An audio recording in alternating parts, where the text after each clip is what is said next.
சுந்தரி சௌந்தரி நிரந்தரியே சூலி என்னும் உமையே குமரியே சுந்தரி சௌந்தரி நிரந்தரியே. என்ன சினிமா பாட்டா இருக்கேன்னு பாக்குறீங்களா? படையலுக்கு போனாலும் இந்த பாட்டை தான் என்ன பாட சொல்றாங்க. அப்பத்தாவுக்கு படைக்கிறோம் நீ வா அப்படின்ட்டு என் தம்பி சாத்தப்பன் தாக்கல் சொல்லி விட்டுருந்தேன். போயிருந்தேன் காரைக்குடிக்கு போன வாரம். அங்க போனா ஒரே வெயில், எங்க இல்ல வெயில்.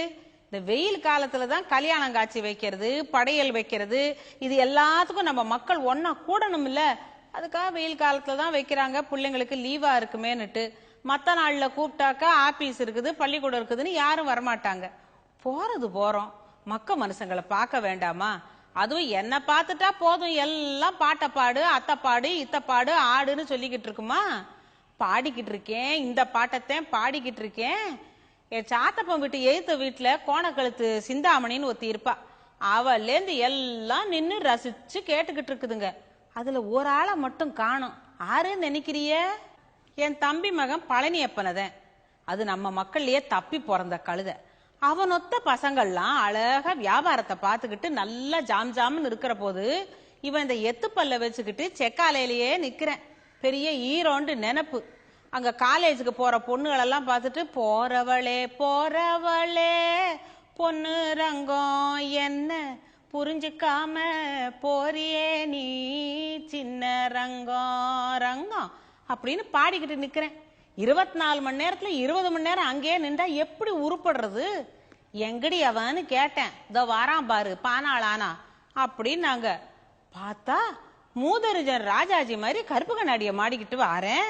வீட்டுக்குள்ள எதுக்குடா கண்ணாடிய போட்டுக்கிட்டு திரியிற அப்படின்னு கேட்டதுக்கு அவன் சொல்றேன், ஐத்த நான் கண்ணாடிய கழட்டி போடுவேன், நீங்க எல்லாரும் மாட்டிக்க வேண்டி வரும் அப்படின்னு. எனக்கு ஒண்ணும் விளங்கல. மெட்ராஸ் நல்ல மெட்ராஸ் அப்படின்னு. இப்ப யாரு மெட்ராஸ் கெட்ட மெட்ராஸ்ன்னு சொன்னது? என்னடான்னு கேக்குறேன். மட்ராஸ் ஐ அப்படின்னா ஊர் பூரா வருது, பாம்பேல வருது, கல்கட்டால வருது, டில்லியில வருது. ஆனா பேர் மட்டும் வச்சுட்டாங்க மெட்ராஸ் ஐன்னுட்டு.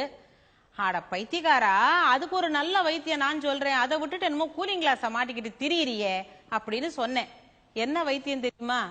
வெத்தலை இருக்குல்ல, நல்ல இளம் வெத்தலையா எடுத்து அதுல ஒரு பாதியா கிழிச்சுக்கிடுங்க. வால் பாகம் இருக்குல்ல, அதை மட்டும் 2ஆ கிழிச்சுக்கிட்டு அந்த வால் பாகத்தை எடுத்து அப்படியே அந்த கண்ணு ரப்ப மேல வச்சு ஒரு பழைய சுத்தமான வெள்ளை வேட்டி துணியை கிழிச்சு கண்ணை சுத்தி நல்லா கட்டி விட்டுருங்க. படுத்து உறங்குங்க, கொஞ்சம் கொஞ்சமா கண்ணு சரியா போயிரும். என்ன சொல்றேன்னா உங்களுக்கு தான் சொல்றேன், கேட்டுக்கிடுங்க. இப்படி நல்ல இளம் வெத்தலையை எடுத்துக்கிடுங்க. நல்ல வெளிரா இருக்கு பாருங்க. இதுல